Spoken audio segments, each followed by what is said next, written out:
I do sail. Yeah, I don't know that I'm a big sailor, but I do sail, and we go to the beach. There's a little bit of surfing out here, so I do some surfing, and it's pretty nice. We usually just come for the summer, but obviously this year with everything that's going on, we were like, all right, let's just stay. Nice. Um, so it's been nice. It's definitely fall. Today's a really nice day. You can probably see in the window behind me, but it's the last couple of weeks have been kind of fallish. It's been like a little challenging to kind of be here, but we want to stay on the East Coast for a while, so we're going to be here till Thanksgiving, and then we're going to. Nice, super cool. Yeah, I've never been before, but Yeah, I was looking online, and I know that it looked like they had great, sailing and windsurfing. I'm big into windsurfing, so um, yeah. Great, and there's tons of kiting here. Like it's a huge. I don't kite, but one of these days I'll figure it out. But there's some windsurfing and there's a lot of kiting. I mean, I can see it out my window most days that the wind picks up. Like people kiting out, and it's kind of nice because it's a good place to learn how to kite. You can kite off of the shores and be out in the Atlantic, but you can also kite in this huge. There's a huge outer harbor, yeah, and so you can't go get blown out to sea. You'll run into land, and so it's pretty safe. wow.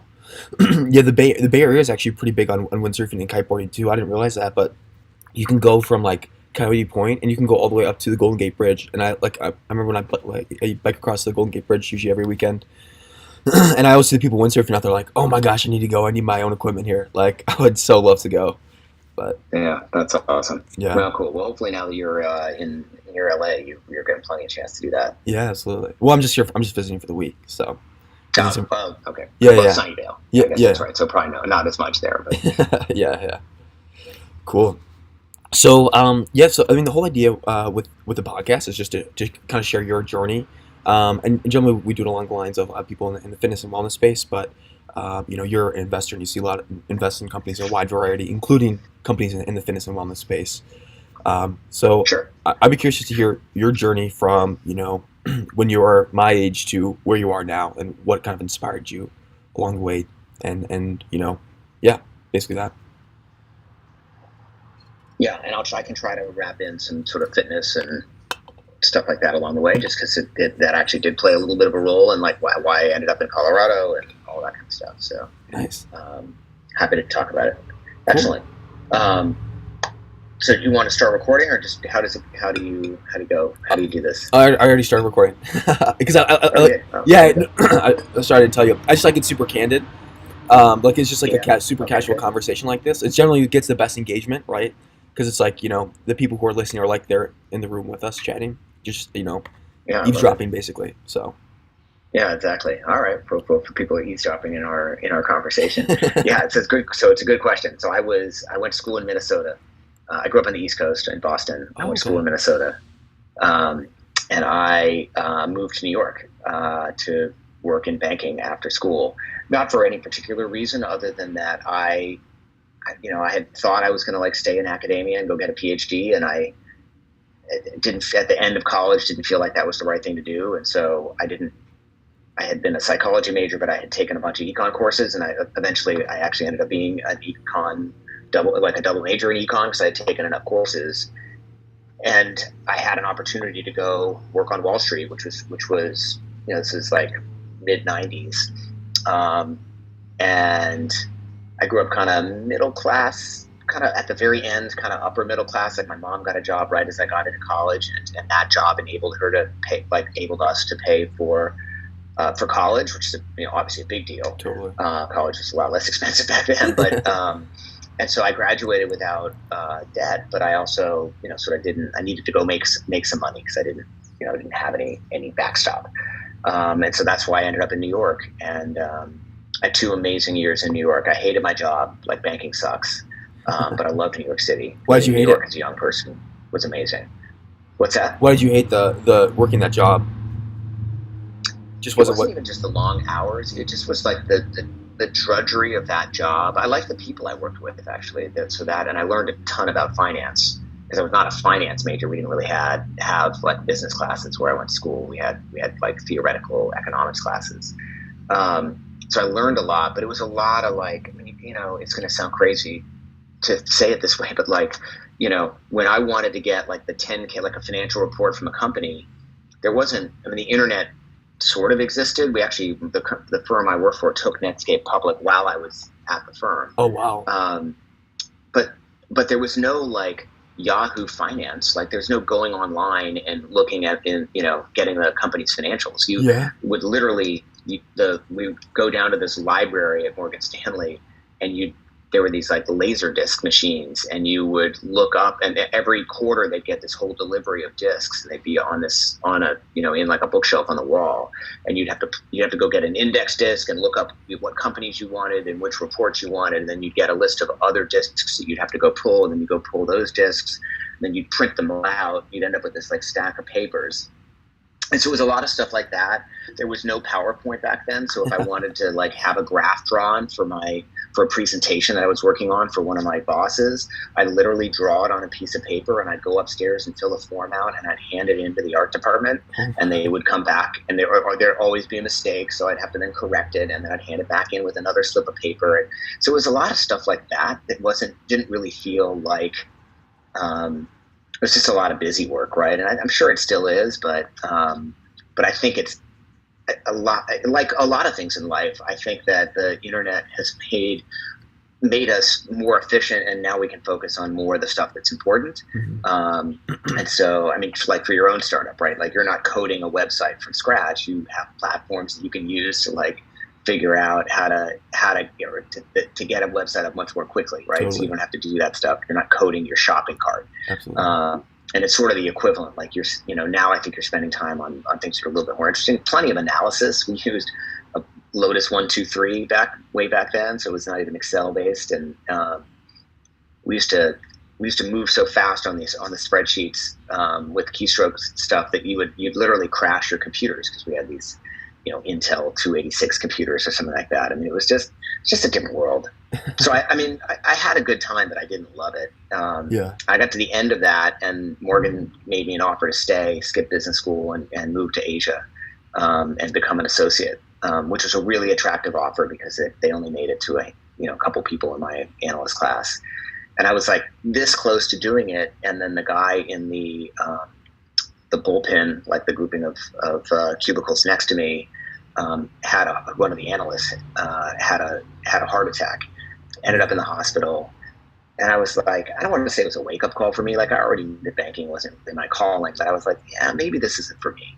And so instead I really liked mountain climbing and mountaineering and things like that. And so I called up, and I'd always spent time in Colorado because my grandparents were from Colorado, and I'd spent all my summers there. Mm-hmm. And I'd done a 30-day hiking trip, like I think between my freshman and sophomore years of college. And so, I mean, I love being in the mountains. Mm-hmm. And so I was like, that's where I'm going to go.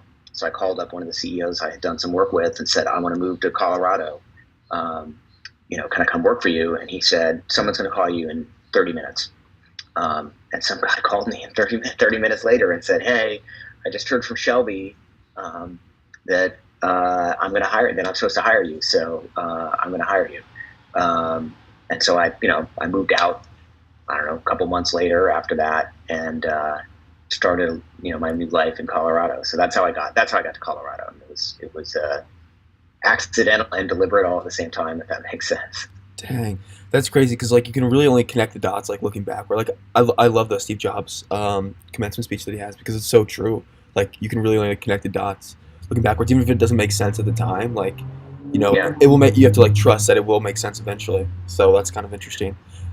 I mean, I think one of the lessons from that, especially because like at Morgan Stanley, almost all of my co-analysts were from like really high-powered schools. They were very focused on career. And this was way before startups, and not that startups didn't exist, but it wasn't a thing in the mid 90s. Mm-hmm. And so people were very focused on like their career track. Like, I'm going to work at Morgan Stanley for 2 years, then I'm going to go to Harvard Business School, then I'm going to go and do whatever. And it was like really kind of unusual not to be focused on the path. And my move to Colorado was really deliberately like stepping off the path and just sort of like, I don't know what's going to happen, but I have other priorities in my life right now, and I want to do some different things. So that's why I moved to Colorado. And I think that's really, I tell people this all the time, like, it's okay to sort of bounce around and explore things in your 20s. Like, you don't necessarily have to have a destination in mind. Mm-hmm. And if you're, I'm a relatively intense guy. I work hard. Like, it was going to all work out, and it worked out really well. But I had no idea what was going to happen, right? So I worked for 2 years for this company that I had moved out for. I ended up doing a whole bunch of really cool things for them because they wanted to buy other companies. They thought that I knew what M&A was because I'd been an investment banker, but I wasn't an M&A investment banker. I didn't know anything about M&A, but they were like, Seth's going to lead the M&A department. So I led the M&A department. I learned how to do deals. We did a lot of deals, including some big ones. We merged with sort of early internet service provider company that was, it was like a $300 or $400 million deal. It's like the third deal I ever worked on. Wow. And so it was great. And I learned from a lot of people and then the guy that called me and said, "Hey, I guess I'm gonna hire you." He and I were really close, and he moved to another company in I guess it was 99, maybe 98, 99. And he called me up and said, "Hey, I want you to come work for me. We're gonna restart this company." And so I moved to that company. They had a bunch of assets. It was like a telecom company in California, in San Diego, but that we were restarting it in Colorado. We wanted to be more of a datacomms company. And so I was like the second guy he hired, and we would, sort of startup, like we had this big operation out there, but in Colorado we're like meeting at Starbucks and, trying to figure out what we're going to do. Oh, wow. And then almost immediately after I was hired, that I was supposed to be working for this guy that was like running corporate development. And my boss was like, he's not the right guy. I'm going to fire him. You're going to do that job. And so, at whatever I was, 25 or something like that, I was running corporate development for this business that we were restarting. And we ended up buying a whole bunch of different companies, that we put together. Then we went public in 2000, right, when everyone was going public. And it was heady times. And I led the IPO, and I negotiated these side-by-side investments from Microsoft, SAIC, and it was really, and I basically split the CFO job with the guy that was the chief accounting officer. Wow. And so he had kind of the accounting side of the shop, and then I had all of the kind of corporate development, corporate finance side of the shop. Investor relations reported to me. Yeah. I did all of the modeling. It was sort of more than a year out kind of thing, and it was really cool. I was way in over my head, but it was a really fun time, and I learned a ton. And so I did that until the markets crashed. Yeah. Because we went public right in the height of the markets. The markets ended up crashing, and by the way, in the middle of all this, one of our big investors was Enron. We had traded. Oh, we'd done this deal, so we had traded fiber with them. So I met Jeff Skilling. I negotiated some deals with Jeff Skilling back in the day, and it was interesting. They ended up actually getting out before our IPO. They did pretty well. Yeah. And then Texas Pacific Group, which is this huge private equity company, was kind of our big private investor, and then we had this other guy that was a billionaire in Denver. I remember being in the room once where the guy that runs Texas Pacific Group's a guy named David Bonderman. This guy that was our main investor, Don Sturham, both really nice guys, by the way. But I remember sitting in the room thinking, there's 2 billionaires in this room. There's only 10 of us in the room. It's wow. It's a good ratio. It was cool. I was 20 something. I was like, oh my God, this is I can't even imagine this. Yeah. And they were both super nice guys too. And I'd met a bunch of rich people who were kind of jerks. And I was like, oh, I get it. If you're rich enough, maybe you don't have to be a jerk. That was my big takeaway. Yeah. But anyway, eventually, the markets crashed. Our company kind of struggled. They fired the guy that had hired me, and they brought McKinsey in to do this big study about what it was that they wanted to do. What should the business be focused on?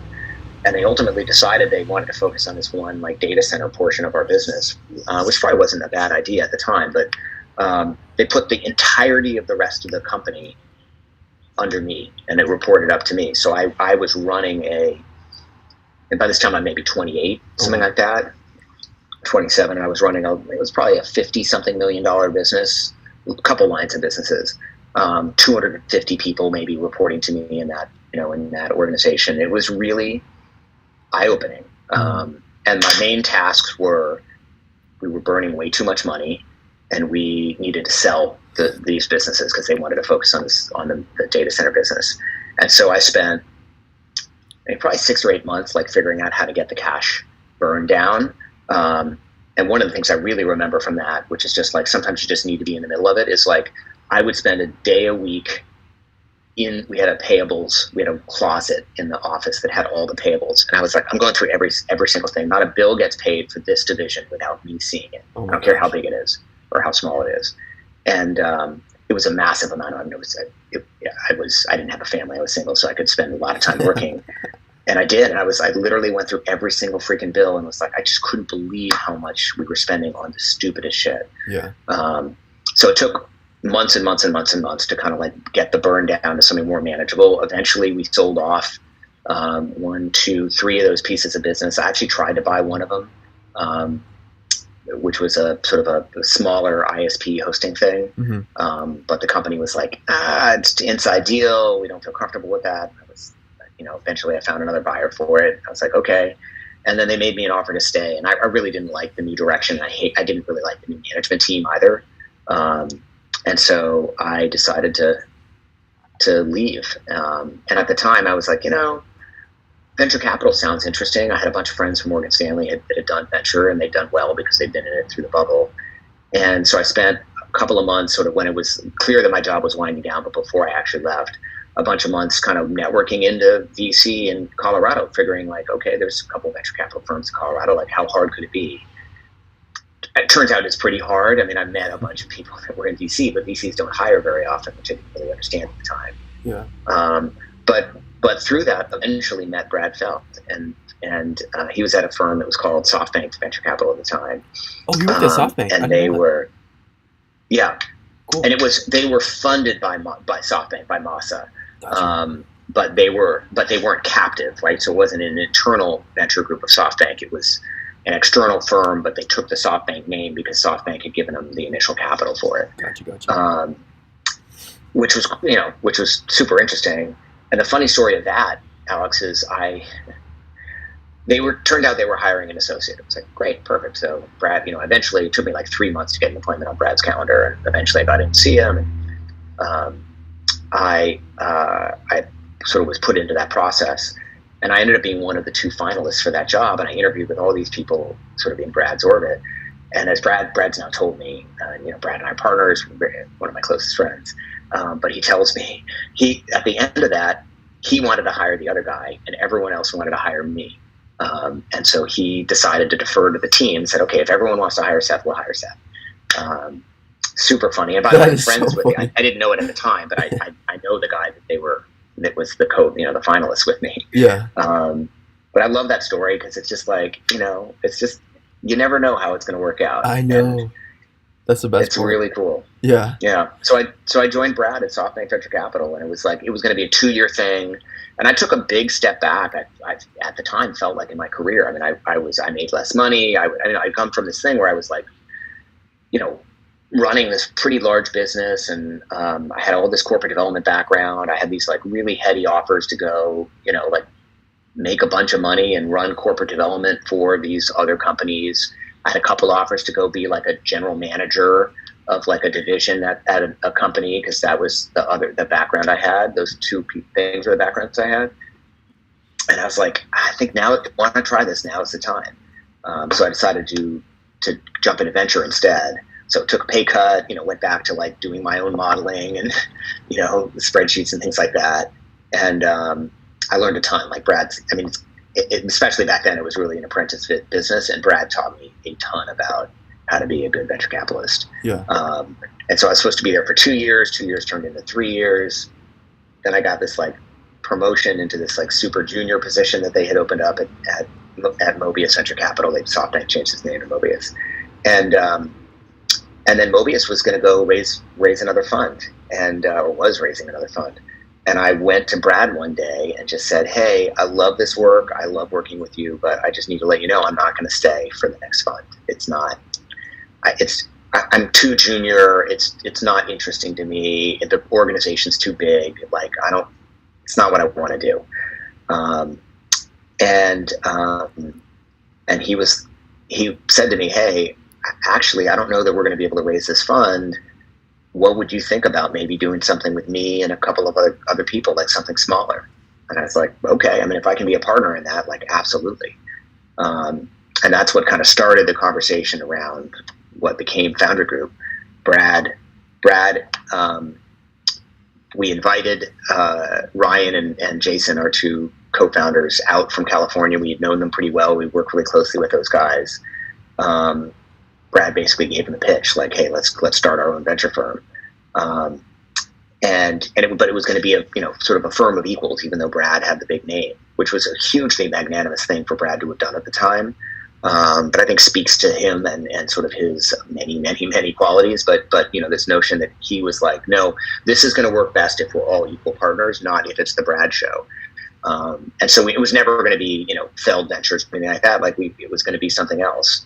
And so in the summer of 2006, Ryan and Jason moved out to Colorado.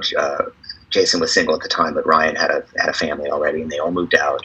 And we worked on sort of what became Foundry, figured out the name, all of the stuff that you had to do back then. Mm-hmm. And then in 2007, we raised our first fund. Wow. And so, and it worked out, I mean, obviously incredibly well. That first fund, one of the first investments was Zynga. The third investment, which went public, third investment was AdMeld, which was bought by Google a couple years later for like $400 million. One of the investments was Fitbit, which obviously also went public and did extremely well. And so it turned out to be a great platform. And, fast forward now, from 2007, now we're 13 years into it. We manage $2.5 billion, still out of Boulder, Colorado. We invest in Series A and seed, which is what we've always done, but we also now invest a little bit later stage, especially in our existing portfolio. And then we've now started investing in other venture funds. So we invest in a lot of really seed kind of emerging manager funds. So we've got a portfolio of like 35 of those. I've seen you guys do that a lot in the Midwest. Like you guys are, from your website, it seems like you guys are focusing a lot on the Midwest, which is awesome because there's no venture capital there. Basically. Yeah, absolutely. Well, one of our first fund investments was Arthur Ventures. Another one was Matchstick Ventures, mm-hmm. both based out of Minneapolis. Mm-hmm. We're definitely we're big fans of investing across, and we've always have been investing across the country. I mean, we've had maybe a third of our companies, probably a little less than that, maybe 25% of it in Colorado, maybe 25% of it in California, and then we've really spread it around. In terms of like what locations we'll invest in. And we're huge proponents of this sort of what we now call rise of the rest. Mm-hmm. But this idea that like great venture firms can be built, great companies can be built anywhere. Mm-hmm. And I think that that's just sort of played out, right? So it's been a fun ride, Alex. I mean, it's interesting to look back 13 years ago, we were like young guys in venture, and it was hard to raise that money because people were like, are you experienced enough? You've got Brad, but who are these other guys? And it doesn't seem like it was that long ago. But then all of a sudden you fast forward and you're kind of old in venture, right? I mean, there's some people that sort of feel like once you hit 50, which I'm only a few years away from, that you're not really relevant in venture anymore. It's time to kind of move on. There's a couple firms that actually kind of make you move into sort of semi-retirement at 50. And wow. It's just amazing how fast it goes. I can't even describe it to you, right? I mean, when we started Foundry, I had 2 kids and they were babies. Now we got 3 and they're all teenagers and almost going to college now. I mean, it just happens fast. I don't know how to describe it to you. Well, one of the things that I think is that I want to touch on was when you left, going way back to when you left your banking job, because it seems like that was the first moment where you started listening to the beat of like your own, you started dancing to the beat of your own, heart, I guess. Like you started listening to what you actually wanted to do and start thinking for like the life that you wanted to create. I feel like that slowly built as you were explaining that, it slowly built throughout your career and then finally accumulated with, Foundry. And yeah, I thought that was pretty cool. I think it's exactly right. And it goes to this point of like, sometimes it's okay to do something because you want to do it. Right. Yeah. And I feel like this wasn't how I grew up. I grew up in Boston. Both my parents are Harvard PhDs. Like there was a lot of like, you're going to go to a good school, you're going to whatever it is. And I mean, they weren't upset that I left banking. I don't know that they loved, the good East Coast liberals. They were like, really, investment banking? But so I think they were fine that I wasn't banking. But I think your point is exactly right. Like, I'm really thankful that I didn't do the easy thing. And I would have had I mean, it was still me. I would have had a fine life if I had moved to Asia and and stayed in banking for at least some period of time. But the reality is, like, I like the way my life turned out, and it turned out the way that it did in large part because I listened to myself and decided to prioritize things that weren't necessarily work. And I had no intention of having a specific career or what that would look like when I moved to Colorado. I just knew that, I was 23 or so. I think I moved right around when I turned 24, and I was like, I want to live in Colorado. I was big into playing ultimate frisbee at the time. I wanted to play on a traveling team. I rock climbed a lot. I wanted to go climbing. I like mountaineering. So those are the things I wanted to do. I'm like, okay, I'm going to move to Colorado. I learned how to ski that year. All sorts of things that are like really important parts of my life right now. Yeah. That I learned because I did that. And I wouldn't trade that. I think about that all the time. Like, I'm sure I could have made more money, maybe doing something else. And I don't know, but I've made plenty and I feel really happy. So I think that people need to kind of listen to their own thing. Yeah. I feel like that's especially hard nowadays. Like, it's such, like, for example, I never graduated from university. I dropped out of the University of Kentucky, and the reason for is it's basically packaging up, free information that you can get online for free and selling it to you for $40,000. And sure, there's great things that come with the community and the alumni and things like that, but it was hard for me, and I think that I like to go against the grain and listen to your heart is not an easy thing to do. I'm sure it wasn't easy for you either. You know what I mean? Like, to leave a great job or you know what I mean? Like, to constantly transition and do what you want to do is not easy things, because no matter what you do, I feel like sometimes people on the outside are going to question it if it's the right thing to do. So.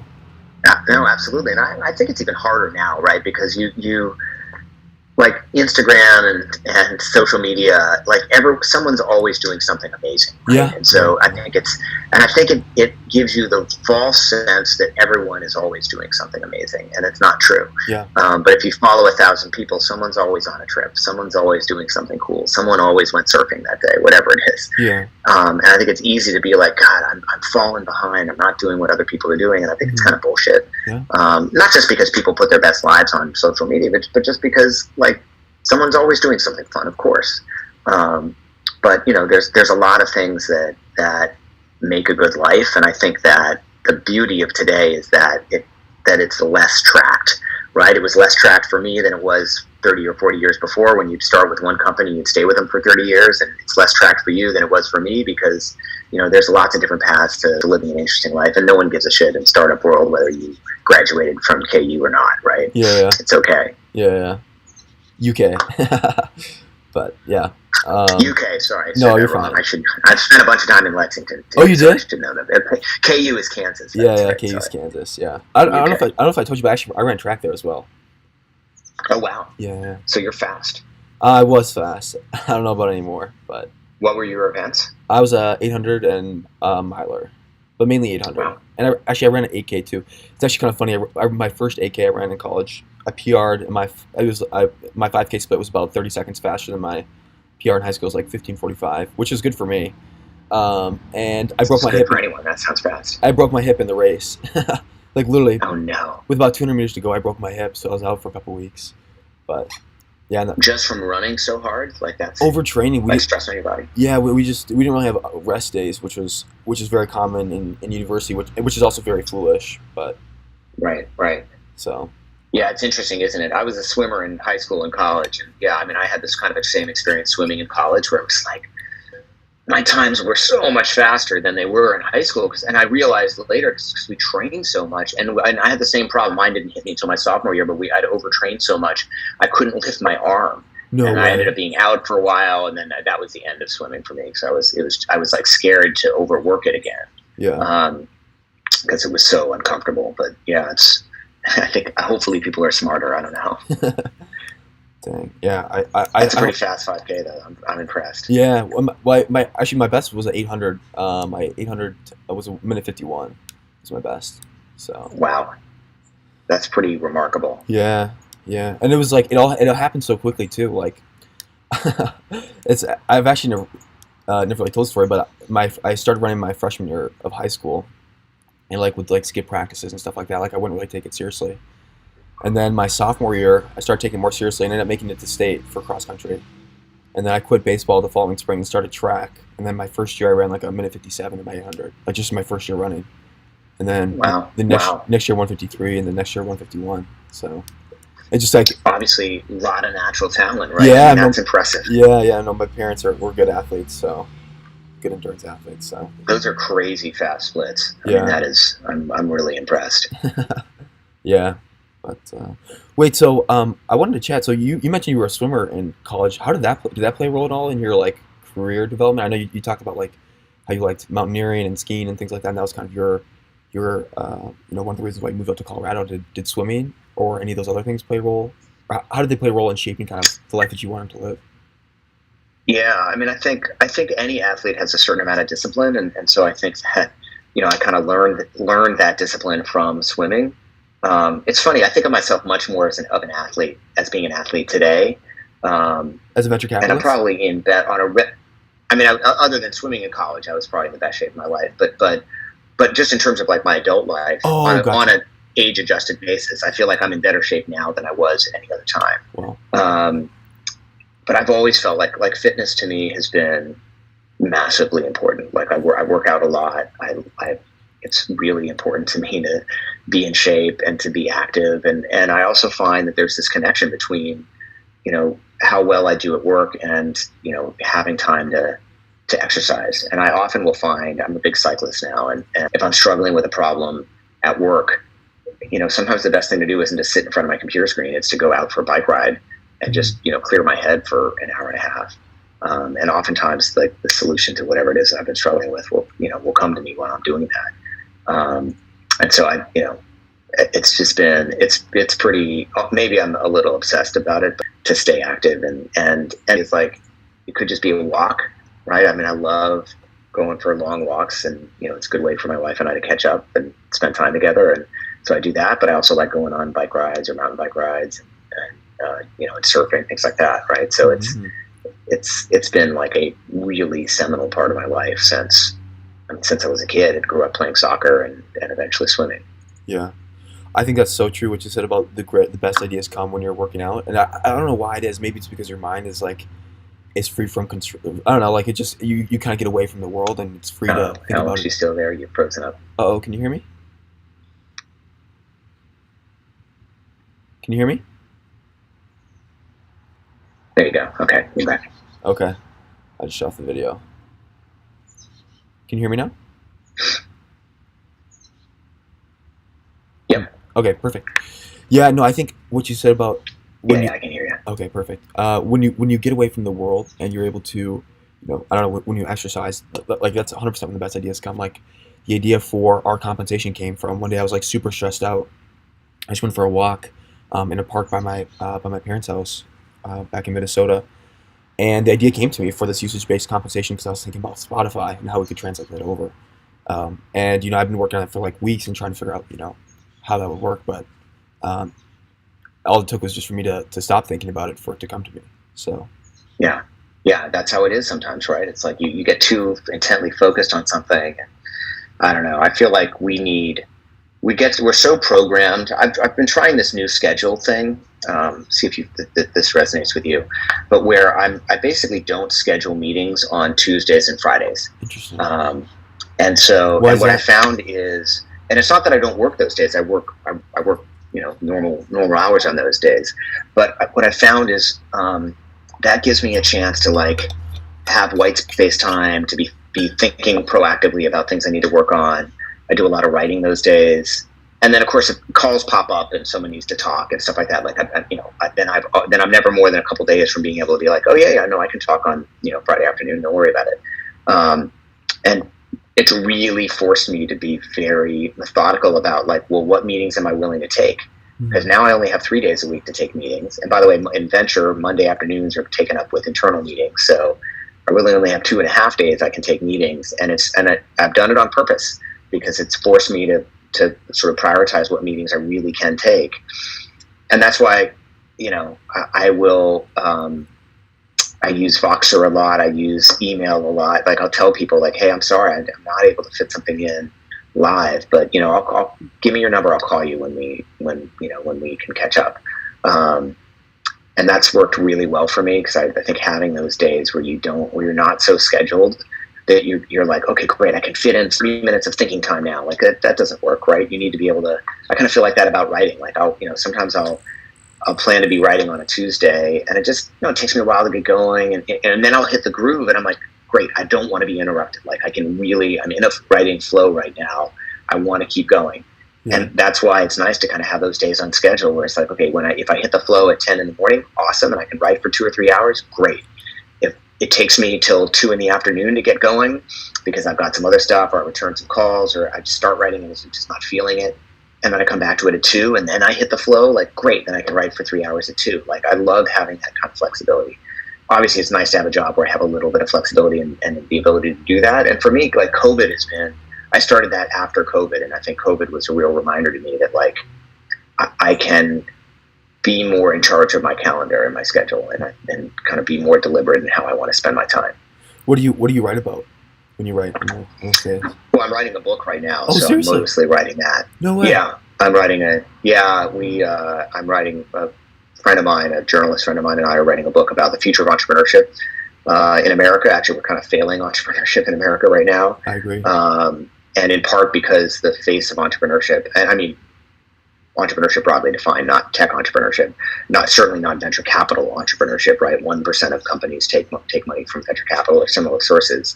I'm talking about everyone else. Mm-hmm.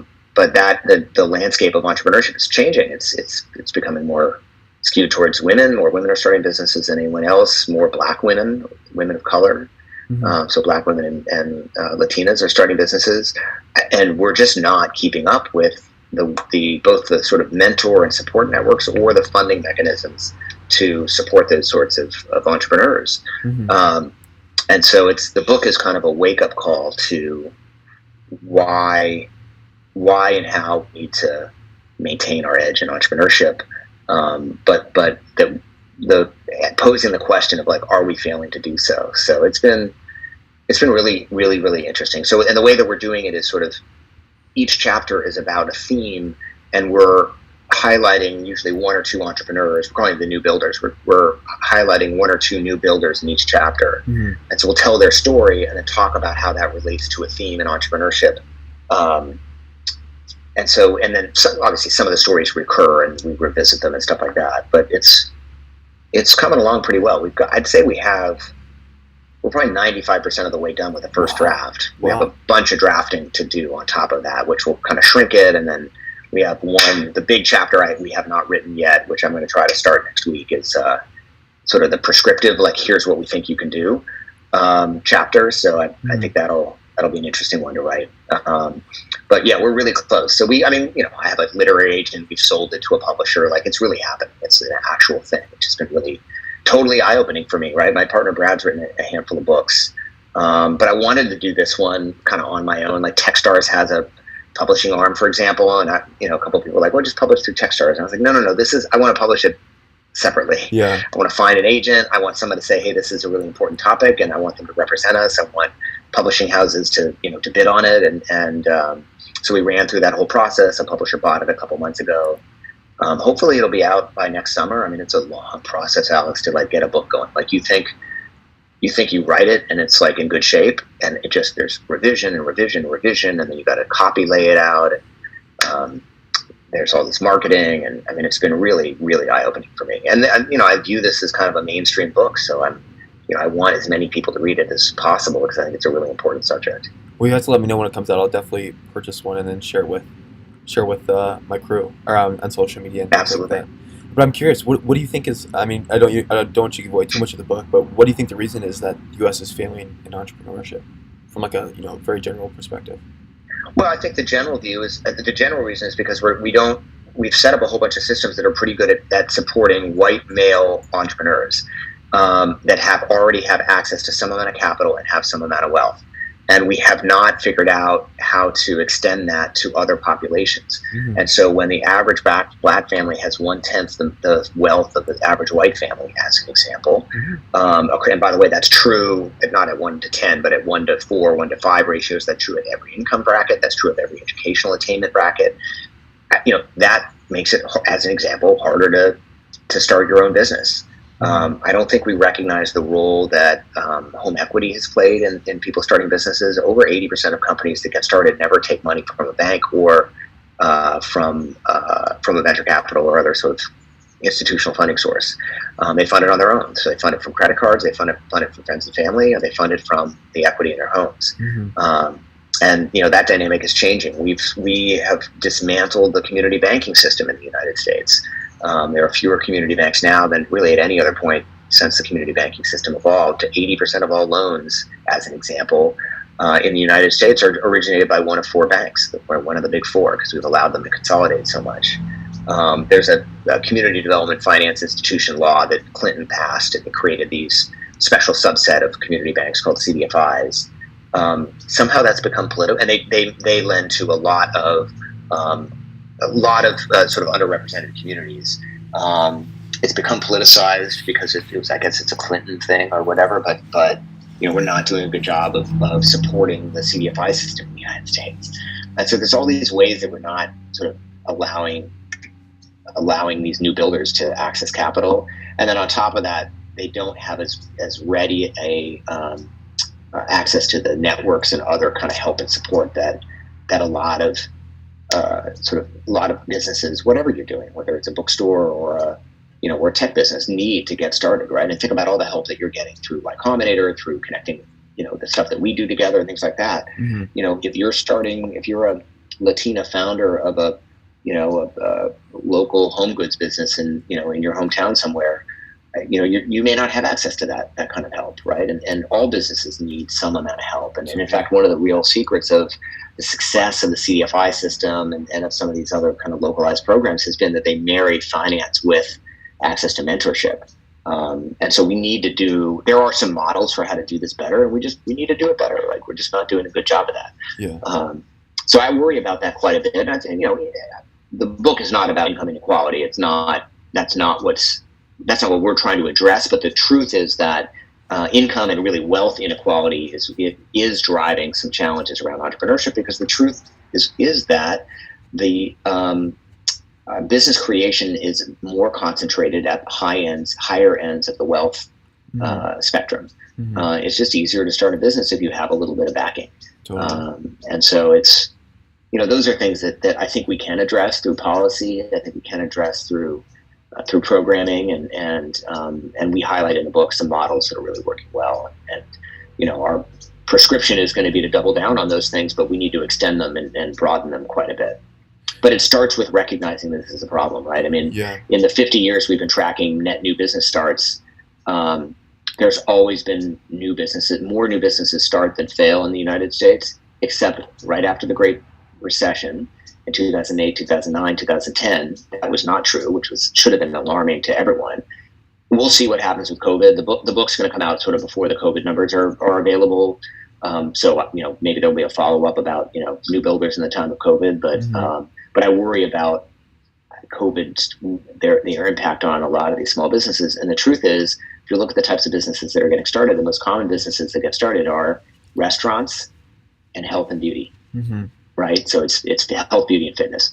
So these are people that are like the front lines of being hit by COVID. So I don't know. We don't have the data yet, but I worry a lot about what's going to happen. Yeah, I agree.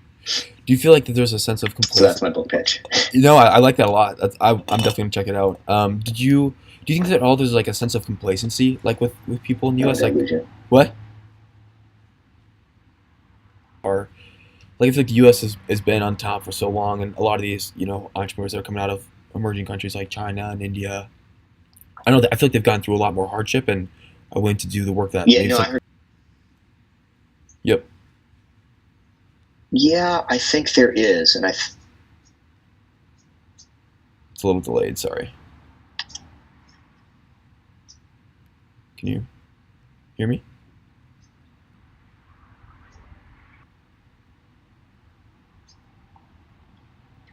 Well, there may be something to that, right? I mean, for example, immigrants start new businesses at a rate that's roughly 2 times the rate of native-born Americans.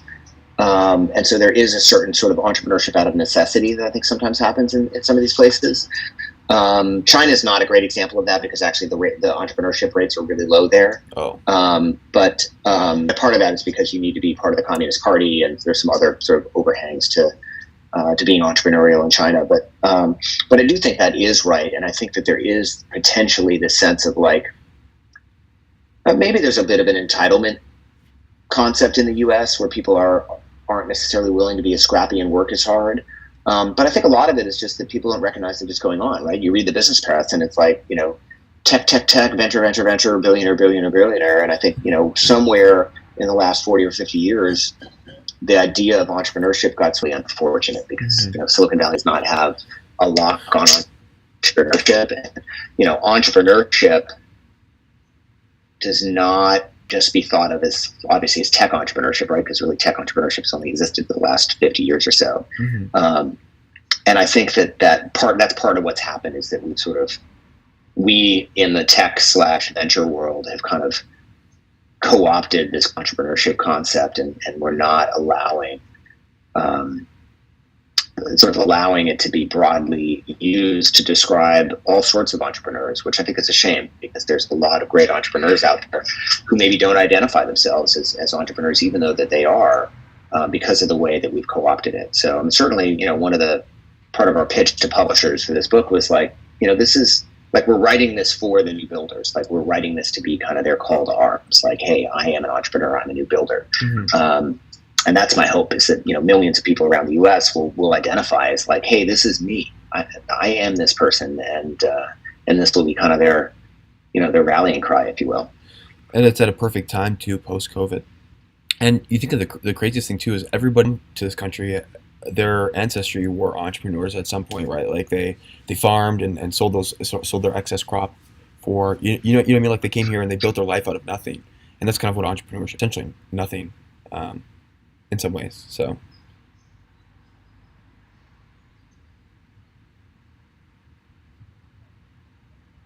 Yeah, that's exactly right. I wrote an entire chapter about the history of entrepreneur, and part of what we talk about, everyone is in the U.S. Everyone was an entrepreneur. Like it wasn't a special thing because it described everyone back in the day, including even before the U.S. formed. Like everyone who came over to the New World. And obviously there's issues with that in terms of how they treated the people that were here before them, all of that. But, but these were companies, right? The Massachusetts Bay Company, the Virginia Company, they were actually companies that came over to settle the New World. So true. Is the feed still a little delayed? It's not showing your face.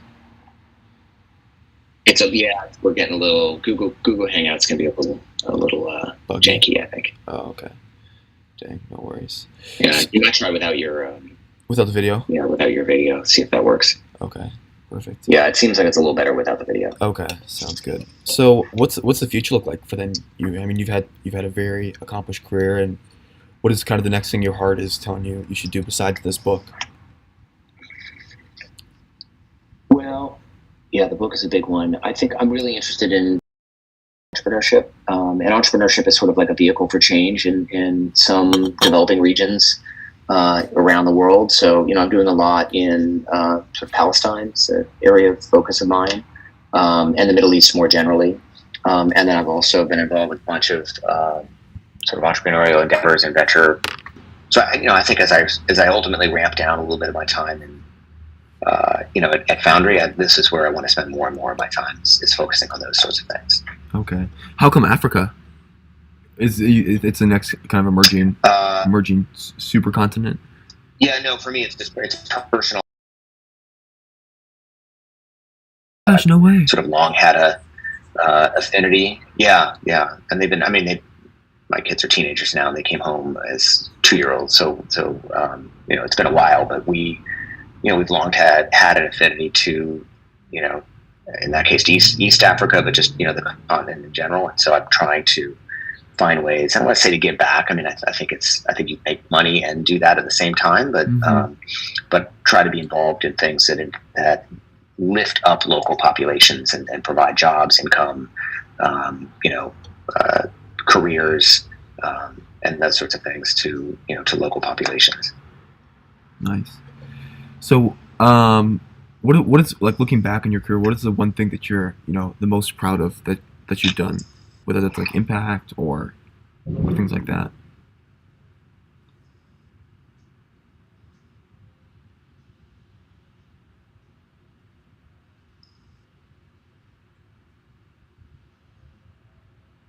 You there? Yeah, there you go. Okay, sorry, it's cutting out a little bit. We'll probably have to jump to our last question here, Yeah. Alex. I've got a call coming up at the top of the hour. Okay. I mean, I imagine you do too. Yeah. We can bounce here. I was just asking if you were looking back, what is the one thing you're most proud of over your career? Wow, it's really hard to pick one thing, but I think I'd have to say that I certainly I didn't come up with this term "give first," but I really am proud of being part of this ecosystem in Boulder that kind of spawned that idea. Right, it came out of Techstars, but it really came out of the work that I feel like a lot of people in the community were were already doing around it, and I feel like that the concept of like give before you get and give without an expectation in return, like that being kind of a codified into this give first concept and being propagated around the world. I'm really proud of that. And I think as sort of a subset of that, I co-founded this organization called Pledge 1% that encourages companies to give 1% of equity, profits, time, or product to local nonprofits. And we have 8,000 members now all around the world. And we've probably generated $1 billion worth of value for local